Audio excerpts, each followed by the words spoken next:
Episode 1, The Page That Bled in the Morgue. They brought the body in at 2:37 a.m. Male, 49, cardiac arrest on the metro. Nothing unusual until the blood came back. Elise Hadley, night coroner, had handled her share of mysteries, but this body was cold, clean, and fully intact. No wounds, no trauma. Still, when she pulled back the sheet, something dark had soaked through the chest. She frowned. Was this a mistake? The skin was pale, no sign of leakage, but as she pressed gloved fingers to the sternum, it felt warm, too warm. She made the incision with mechanical precision, exposing bone and muscle, only to stop dead. There, lodged beneath the ribs, was a single, folded page, soaked in blood and pulsing. She laid it flat on the stainless steel tray, heart hammering harder than she liked to admit. It looked ancient rough parchment, the kind you'd find in a Vatican archive,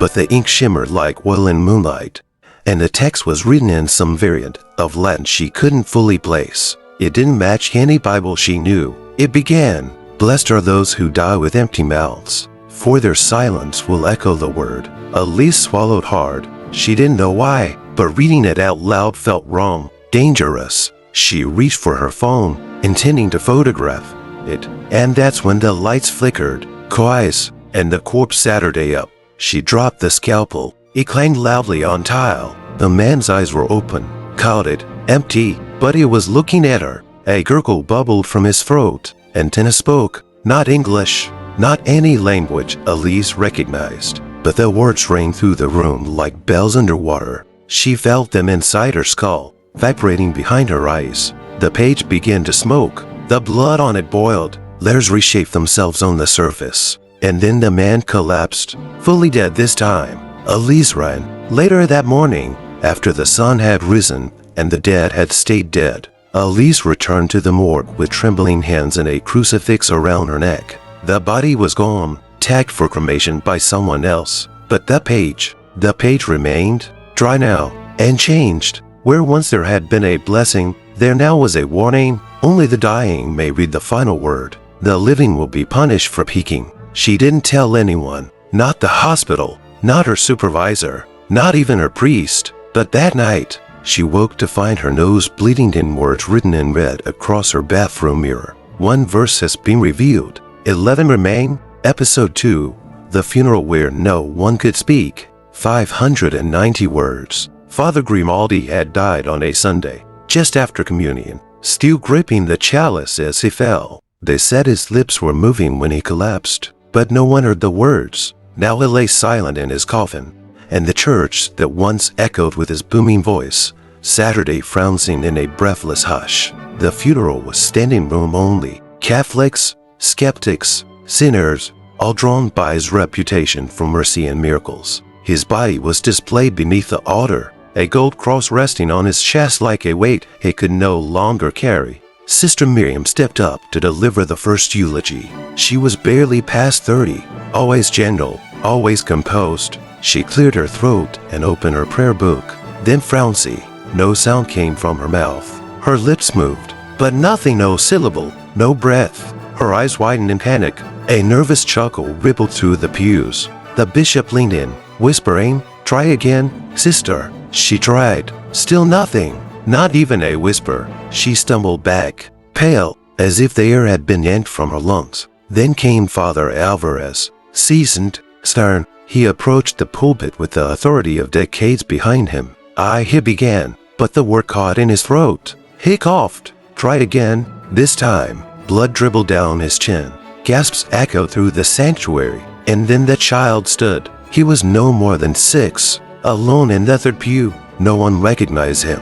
He hadn't arrived with any family. The boy walked up the aisle with strange certainty, past the pews of stunned mourners, past the silent priests. He didn't ask permission. He didn't need it. He faced the congregation and screamed, not a child's cry, not a wail, but a perfect recitation, loud, clear, ancient, et mortu in non-tascent, in tenebris sequuntur ad ies quies cucin, Latin, but older, corrupted, like a tongue remembering itself. The stained glass behind him cracked. A crucifix above the altar shuddered. The boy blinked in death and fainted, hitting the stone floor with a soft thud. Hours later, paramedics confirmed the boy had no identification, no pulse, no heartbeat, and yet his skin was warm. They brought him to the hospital, hooked him to machines. The EKG showed nothing, but brain activity flared like lightning inside a skull. Elise Hadley, the coroner from the night before,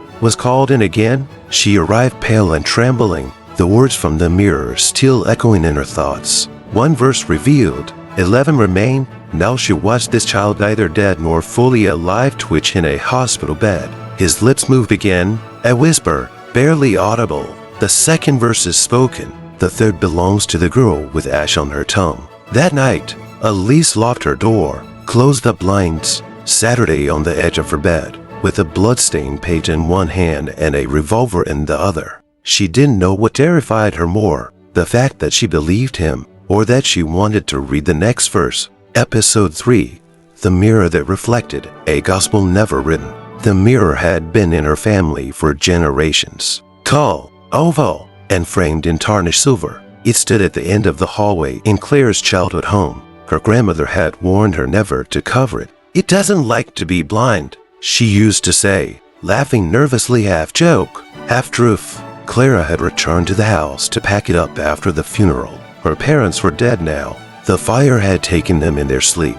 That's what the report said. Smoke inhalation, peaceful. But Clara had seen the photos. Their faces hadn't looked peaceful. They'd looked afraid, as if something had stood at the foot of their bed, whispering something they couldn't unhear. The first night she stayed in the house, Clara passed the hallway mirror and paused. Her reflection didn't move. Her breath caught in her throat. She raised her hand slowly. The reflection fell a bit of seconds too late, and it was holding a book. She didn't own any book like that. A thick, ancient tome, blackened with age and bound in what looked like skin. Her reflection was reading it, lips moving slowly, reverently, and as Clara watched, words appeared on the real mirror, written backward, etched in fog. Third verse for the Ashton girl. She backed away, heart racing. No, no, no, no. But deep inside her, something remembered the boy's whisper at Father Grimaldi's funeral. The third belongs to the girl with ash on her tongue. Clara had been the only survivor of a house fire when she was 7. She hadn't spoken for a year afterward. Her lungs had been coated in soot. The doctors called her the Ash Girl in their notes. She hadn't remembered that in years. Until now, she returned the next night. This time, she brought a flashlight and a voice recorder. Her hands trembled as she turned the light off, plunging the hallway into darkness. The mirror began to glow, only faintly, like moonlight on water, but enough to see that her reflection was there again. Reading, slowly, Clara whispered, "What are you reading?" Her reflection smiled, then spoke. The voice didn't come from the mirror. It came from behind Clara, cold, hollow, like breath through bone. The third verse was never meant to be written, only mirrored, only remembered. Clara turned. Nothing, just hallway. Then her recorder sparked, shorted out. She looked back at the mirror. Now, her reflection was gone, but something was still in the glass. A shape, watching, breathing, and there at the very bottom of the mirror, scrawled in blood, was the verse. When the flame eats the innocent and the silence is broken by breath, the word finds its vessel. Her skin erupted in goosebumps. Her lungs tightened. She could taste smoke again. And when she blinked, she saw Themer parents, standing behind the mirror, mouthing the same verse. She screamed, and the mirror cracked. In the hospital, Clara was sedated. She had carved the verse into her arms, over and over, before the neighbor found her. Elise Hadley received the police report the next morning. 3 verses revealed. The fourth, a name she didn't expect, Lucien Cross, a man who died 10 years ago. Episode 4, Confession of the Dying God. Lucien Cross had been dead for a decade. A celebrated theologian, professor, and priest, he published books dissecting ancient apocryphal texts. He vanished mysteriously during a pilgrimage in the Syrian desert. The Vatican called it a tragic accident. His followers whispered he descended. But this morning, Elise Hadley found a confession bearing his signature. Fresh ink, fresh fingerprints, dated yesterday, and attached to it, another page. The 4th verse. The letter read, "To the one who holds the gospel, forgive me. I did not mean to open it. I did not mean to see. The fourth verse burns in me still. It is not God who speaks from the text. It is the one beneath him one is silenced. And now I carry his voice. Do not seek me in tombs or churches. My body is ash, but my voice walks. Elise reread it 5 times. The handwriting matched samples from his published works. The fingerprints matched archive records. And yet Lucian Cross had been officially cremated. Scattered over the Sea of Galilee, she ran the letter through her spectrograph. The ink contained hemoglobin, human blood, AB negative, the same type as Lucian's. She whispered to herself, "This is impossible." But impossibility had long stopped being a barrier. Not since the corpse spoke, not since the child screamed in Latin, not since the mirror wrote to her. She traced the envelope's origin to a monastery in southern France, Abbaye Saint Armand. Isolated, obscure, known for silence, Elise boarded a flight the next morning. She didn't sleep. She dreamed instead of a man with stitched lips, writing verses in a language that bled through the page. The abbey was colder than she expected. Stone halls, thick incense, and silence so thick it scraped at her eardrums. The monks would not speak, but one Father Guillaumed her through the cloister, into a private library. He pointed to a chair, then to a journal. Its cover was made of stitched leather, its clasp locked with wax marked by a symbol, a serpent biting a crucifix. She broke the seal. Inside, the entries were dated post-minutes 2015, years after Lucian's supposed death. Written in his hand, March 3rd, the fourth verse was whispered by a dying leper. I heard it in my dreams before he said it aloud. March 17th, I no longer hear God. I hear the other. April 2nd, I tried to burn the pages. They bled. I tried to bury them. They surfaced in my mouth. April 22nd, the gospel is alive, and it wants to be finished. April 30th, I am not dead, but I no longer belong to the living. Elise turned to the final page. There, in crimson ink, was the fourth verse. When a God falls silent, another finds breath. His word crawls through ash, blood, and broken faith seeking elves that dare to open. As she finished reading it, the candles in the room flickered out.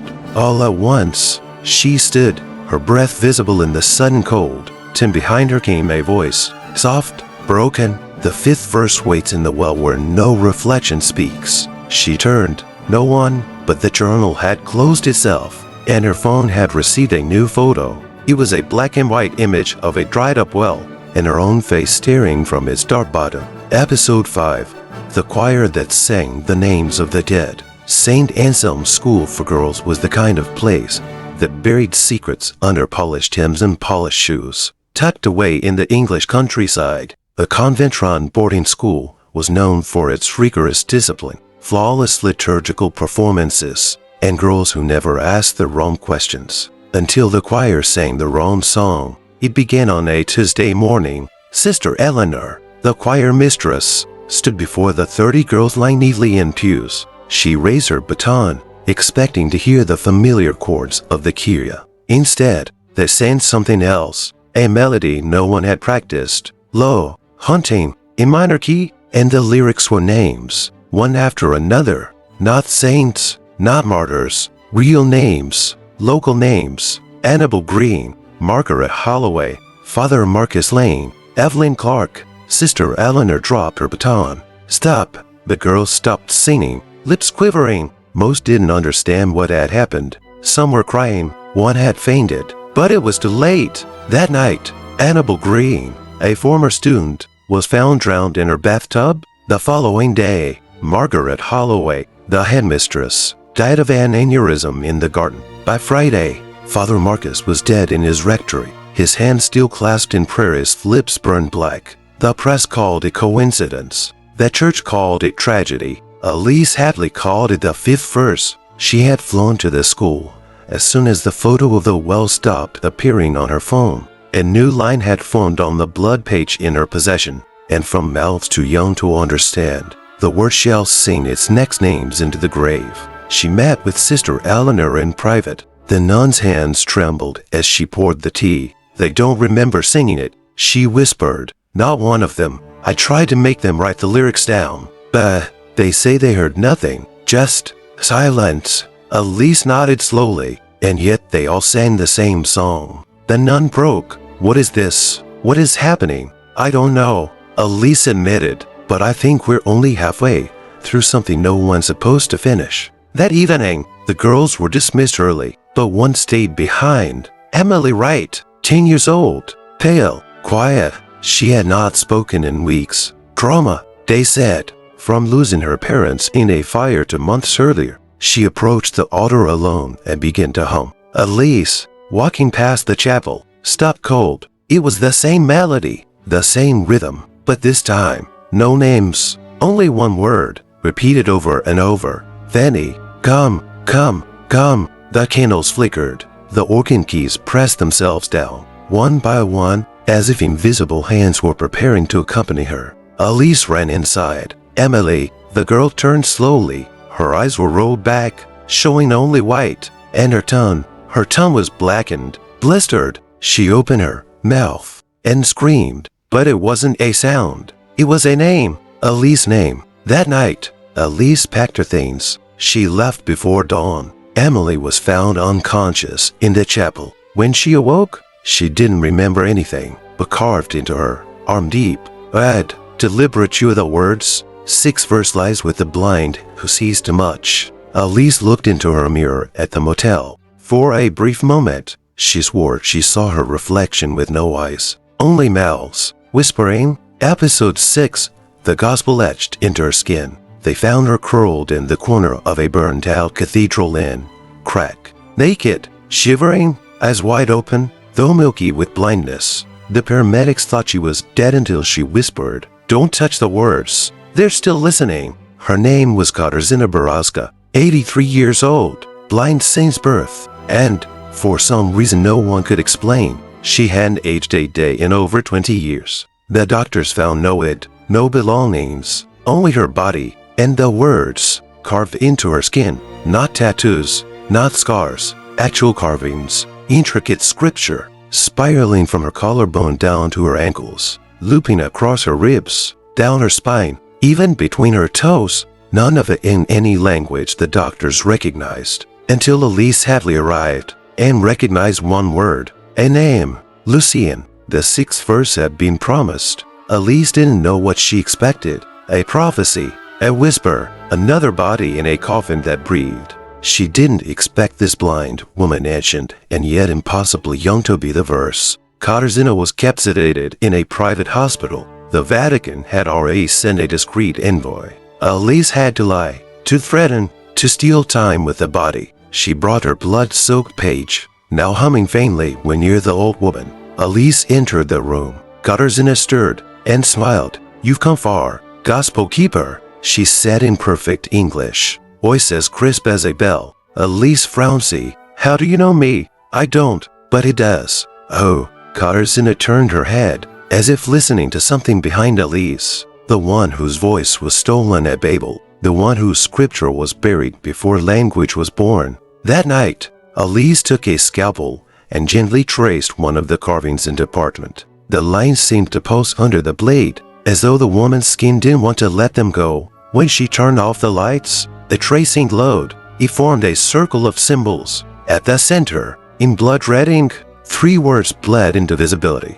Verse 6 revealed. She translated as much as she could. Ancient Sumerian, Coptic fragments, twisted Latin, but the final line was clear. When the blind reveals what was hidden from sight, the gospel shall take form in flesh. In the morning, Katarzyna was gone, not missing, not abducted, gone. The nurses claimed she dissolved. The bed was soaked with salt water, no blood, no bones, just one last line scratched into the mattress spring. 7 weights in the belly of the man who ate silence. Elise fled. She no longer ran toward the verses, run from them, but every motel, every train, every city brought her closer, because the gospel wasn't something she was following anymore. It was something that was following her. That night, she woke with a pain in her back. She turned to the mirror, lifted her shirt, and saw the beginning of a carving, a verse, etched into her own skin, still fresh, still bleeding. Episode 7, the room where scripture whispers. Room 314 was nothing special. A pale green chamber at St. Jude's Hospice in Marseille. Single bed, one crucifix, a window that never opened, but the staff knew. Patients who entered room 314 never left alive, and each one without exception whispered the same thing before they died. A verse in a language no one understood, and one name, Elise. She arrived at St. Jude's with a trench coat soaked from a storm she couldn't remember walking through. Her skin still burned where the sixth verse had carved itself into her spine. The receptionist recognized her instantly. "We've been expecting you? How is that possible?" Elise asked, but the woman simply handed her a key. Room 314. The hallway was cold, too cold. Fluorescent lights flickered as she passed. Nurses avoided her gaze. An old man in a wheelchair murmured something and crossed himself twice. Elise paused outside the door. Her hand shook as she turned the key. Inside, air felt heavier. Breathing was an effort. It smelled not of death but of old paper, as if the room had read much and never forgotten a single word. There was a woman in the bed, alive, barely, gaunt, eyes sunken, skin like yellow parchment. She turned her head when Elise entered and smiled. "I waited," she rasped. Elise stepped closer. "Who are you?" "Reader number 7, the woman said, but not the 7th verse. "Then who is?" The woman reached beneath her pillow and pulled out a page. It was ancient, burnt around the edges, brittle as dried leaves. "You are?" That night, Elise stayed in room 314. The woman never spoke again.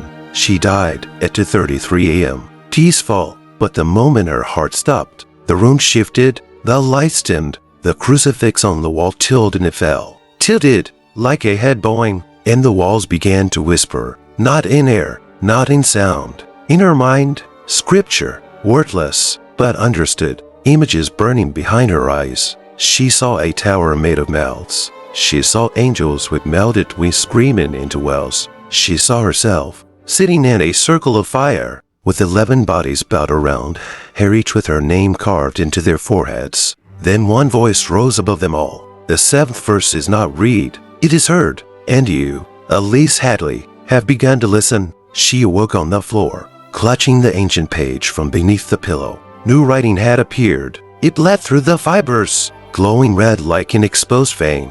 Verse 7, when scripture forgets the page and enters the breath, the chosen shall carry the word not in hand, but in voice, and her voice will unmake the silence. Elise opened her mouth to scream, but all that came out was scripture. Back at the nurse's station, the overnight assistant noted something strange on the monitors. Room 314 was empty. No patients, no heartbeat, and yet online kept repeating on the sound log, a woman's voice, whispering, in perfect Latin, "The 8th waits beneath the tongue of the one who never prays." Episode 8, the penitent who wrote while bleeding. He appeared on the steps of the Santuario del Pern in Madrid just before midnight, barefoot, shirtless, drenched in rain and sweat. His arms were carved with scripture, his chest heaving like a man sprinting toward the grave. In one hand, a rusted pen, in the other, a leather-bound notebook soaked in crumbs. "I need ink," he whispered to the doorman.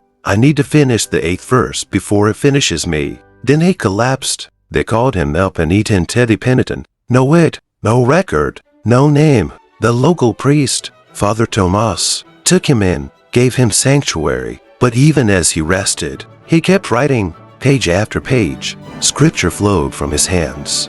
The ink was his blood. He never asked for bandages. He only asked for silence. "God isn't speaking," he told Father Tomas once. But the gospel still is. The gospel that was never meant to be read, only bled. Elise Hadley arrived on the 3rd day. She didn't announce herself. She didn't need to. When she walked into the chapel, the penitent looked up from his writing, eyes hollow and fever bright. "You're the one?" he rasped. The gospel's tongue. Elise Frowncy. "Who are you?" "I was a skeptic, a priest who lost his faith. I mocked prophecy. I swallowed silence." He tapped his chest. "And now, it speaks from here." He handed her a single page, torn from the notebook, the edges still wet, still warm. Verse 8, from the one who swallowed silence, the gospel shall be exhaled through blood. His mouth shall not pray, but write, and the ink shall cost him pieces of his soul. That night, Father Tomas awoke to chanting in the sanctuary, not singing, not prayer, a torrent of scripture being poured into the air like boiling oil. He rushed in and found the penitent standing at the altar, hands bleeding, arms shaking. He was writing on the marble steps, on the wooden pews, on the walls. Every surface he could reach was covered in crimson verses. "Stop!" Tomas cried. "You'll die!" The penitent turned, his eyes glowing with something not human. "I already did," he whispered. "I just haven't finished yet." By dawn, he collapsed at Alice's feet, his blood having stained every page of the sanctuary. His final words, "The gospel wants a name, and I gave it yours." And then he died. Alice stood in the crimson cathedral, the silence ringing louder than any prayer she'd ever heard. She looked down at the final page he had written. Scrawled in blood, was not a verse, but a warning. She who speaks verse 9 must never look in a mirror again. Hours later, back in her hotel room, Alice stood before the bathroom mirror and hesitated. She wanted to look, to know. Instead, she turned the lights off, Saturday on the floor, and whispered, "I am not afraid." But the mirror responded anyway, in her voice, saying, "Then you are not ready." Episode 9. The fire that refused to burn the gospel. It was supposed to be a controlled burn, a forgotten chapel in Tuscany, marked for demolition. The town wanted to build something new, a library, maybe a school. No one had prayed there in decades, but the architect found something strange sealed behind the altar wall. A book, wrapped in chains, covered in wax, bound in what looked like skin. He gave it to the priest, who gave it to the bishop, who gave it to the Vatican. And from the Vatican, it was taken without a trace, except it came back 3 days later. That chapel caught fire, but nothing inside burned except the priest who touched the gospel. Alice read the news at 3:33 a.m. She didn't know why she woke, or why her laptop opened by itself, or why the article was already on the screen. Priest dies in chapel, blazingly, book found untouched. She stared at the photo, the gospel Saturday in the center of scorched stone, black ash curling around its feet like it was the one who started the fire. Her phone buzzed. A single message. Verse 9 survived. She flew to Italy, used fake credentials, threatened, bribed, prayed her way in. The chapel was nothing now, just skeletons of beams and a floor full of ash. But there it was, the gospel, sitting untouched on a blackened pulpit. She reached for it, and the ash moved. It curled upward like a wave, forming symbols, letters, verses floating in midair like smoke, and the book opened by itself. Inside, only one page was untouched. All others had fused together from heat. That one page pulsed red as if still bleeding. Verse 9. When fire seeks to silence the word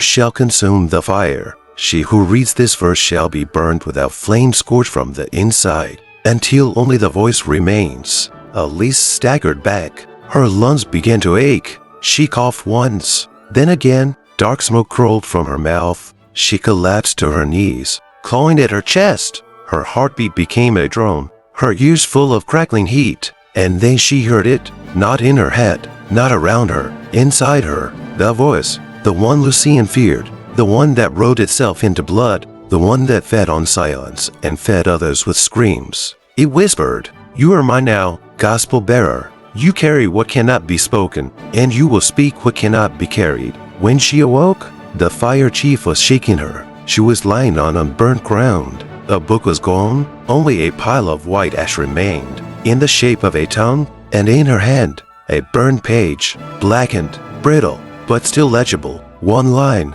the 10th verse, waits where no one dares confess. That night, Alice locked herself in a church confessional booth, not to pray, to listen. But the other side of the screen wasn't empty. A breath, a whisper, "Bless me, for I have sinned, and I am ready to say the 10th verse." Episode 10.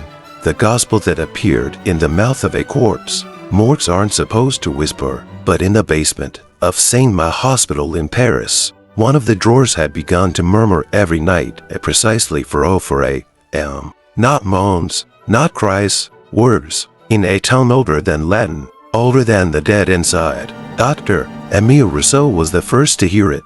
veteran pathologist, rational, atheist. He'd opened bodies with his morning coffee and closed them with jazz in his earbuds. Nothing surprised him anymore until the woman arrived. Jane Doe, mid-20s, cause of death, undetermined, pale, beautiful, untouched by trauma, but with her mouth sealed stitched shut with golden thread. Rousseau removed the thread carefully. The skin had already begun to rot, but when he opened her mouth, something fell out. Not a tooth, not a tongue, a page, dry, folded, blood-colored ink, still warm. He almost called security, almost ran, but curiosity, as always, got the better of him. He unfolded it. The page whispered as it opened, a slow exhale of syllables, a pulse that had no source. Verse 10, when the dead no longer rest, and their silence becomes scripture, the gospel shall take root beneath the tongue. To read this verse is to awaken what was buried, and to taste what never lived. Rousseau dropped the page, but his hands were already trembling. His jaw locked. He stumbled toward the sink, gagging. Something was filling his throat. Not vomit, not air, letters. He coughed violently and a single, wet syllable splashed into the sink. Then another, then more, bloody chunks of scripture. He reached for the intercom, but his voice was gone. The last thing he saw before the lights burst was the woman on the table, sitting upright, eyes open, smiling, mouth moving, reciting. Elise got the call from a nurse who had fled the hospital. The morgue's cursed. She cried. He reads something he shouldn't have. Now they all speak in tongues, even the ones who can't breathe. Elise arrived in the rain, trench coat sticking to her skin, the gospel's burned page clutched beneath her coat like a second heartbeat. Inside, the hospital was chaos. Nurses praying, patients screaming, and down in the morgue, silence, except for the whisper, repeating over and over, Elise, Elise, Elise. She entered the cold room. All the drawers were open. Every corpse's 37 body shed their mouths open wide, as if in song, and in each of their throats, a page, some fused to flesh, others fluttering gently, as if breathing. Elise fell to her knees. Her ears rang. The pages began to lift into the air, swirling around her like ash in a storm. And then, they spoke in unison. 10 verses written, to remain, and you, bearer of the gospel, are no longer alive enough to run, nor dead enough to see. She screamed, but no sound came out, only blood. They found her hours later, alone, unconscious. No pulse for nearly 10 minutes, but she was breathing. And when they opened her mouth to intubate, there was a page inside, still wet. Episode 11. The confession that made angels weep blood.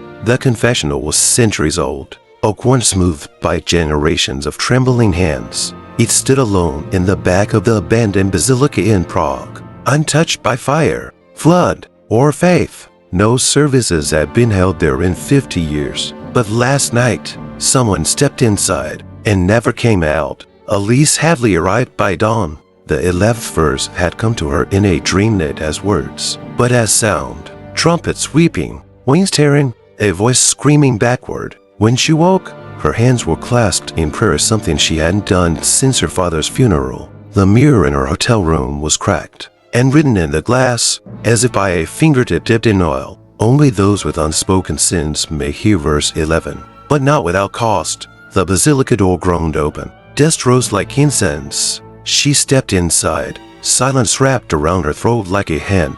The confession booth waited at the far end of, in shadow, half in stained glass light. The air smelled like old wax and secrets. The priest's side of the booth was empty, but the penitent side, blood pooled beneath the door. Elise opened it slowly. A man Saturday slumped forward, face buried in his hands. His mouth stretched wide in a scream that never came. His eyes had bled dry. His ears were scorched, but carved into his chest with fingernails were the Latin words, "Me culpa, ego legi," my sin, I have read. In his lap was a small recorder, still running. She pressed play, and heard her own voice, but twisted, echoing, confessing, "Forgive me, Father, for I have read what should not be read. I have carried the gospel in my lungs. I have whispered its name in my sleep. I have lied when I said I was not afraid." The recording ended. Elise dropped the device. Something was standing behind her. She turned. But there was nothing,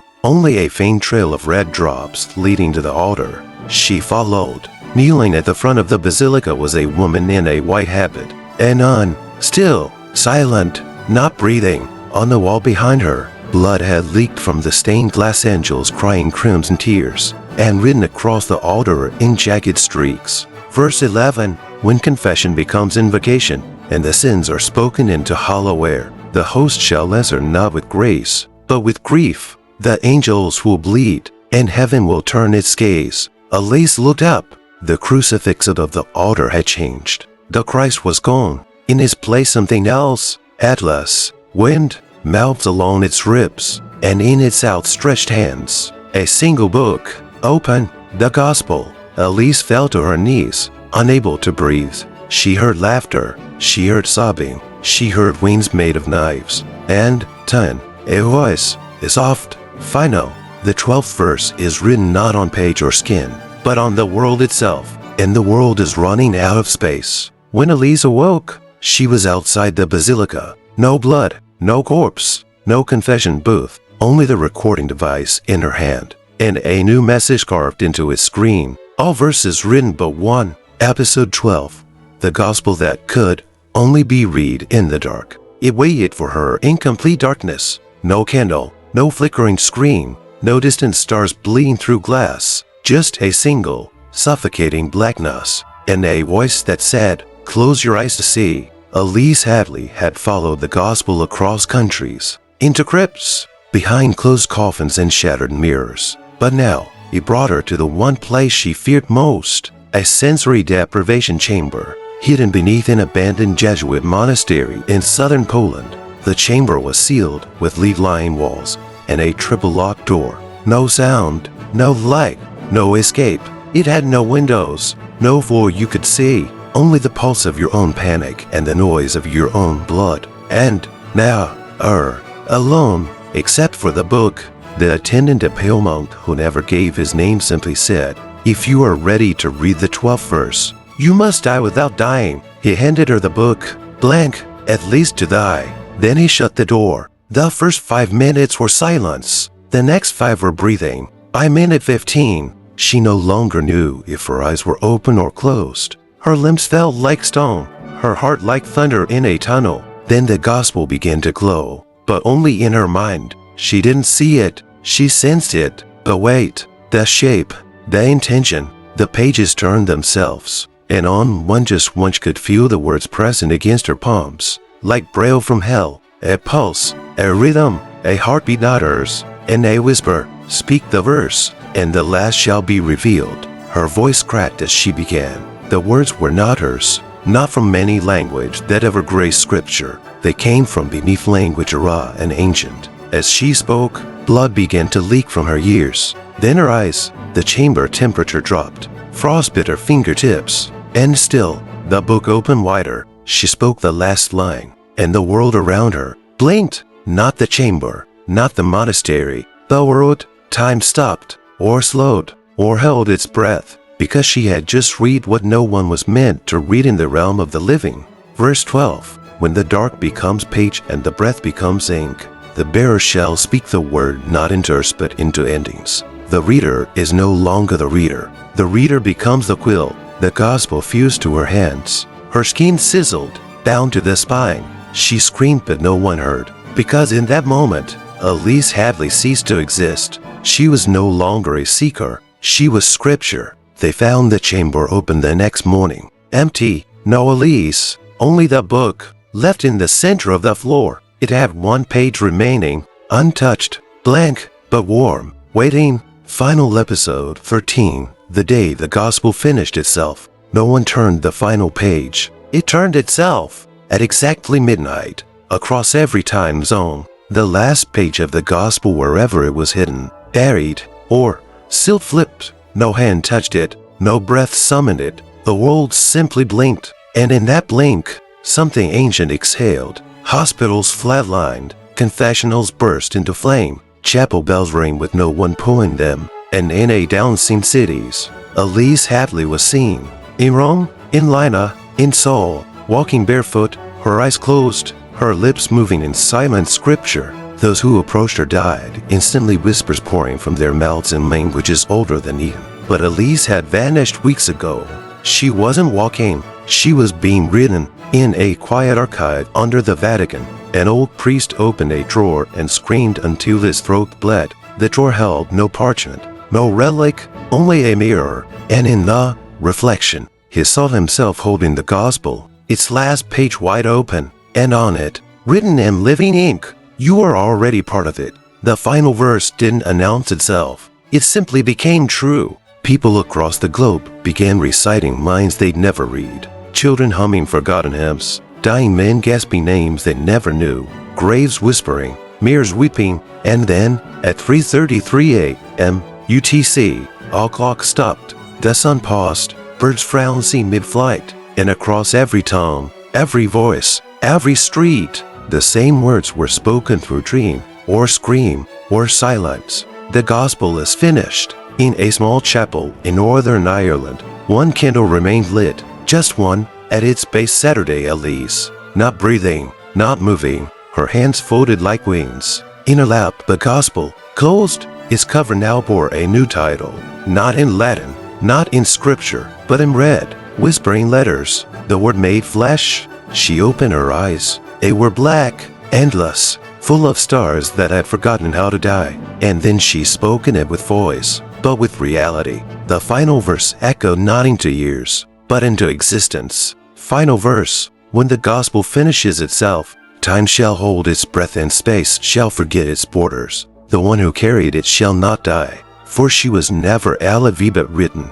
And in her breath, the world will be revised. One by one, cages of the gospel vanished, not burned, not torn, absorbed into Elise, into every Elise that now existed across every place it had ever touched. And, 10. She vanished, too, leaving only silence, a silence that listened. 3 days later, a baby was born in a monastery where no one had lived for centuries. She opened her eyes. They were black, and in her tiny fist, a single page. The first verse again, but the ink was different now. It was still wet,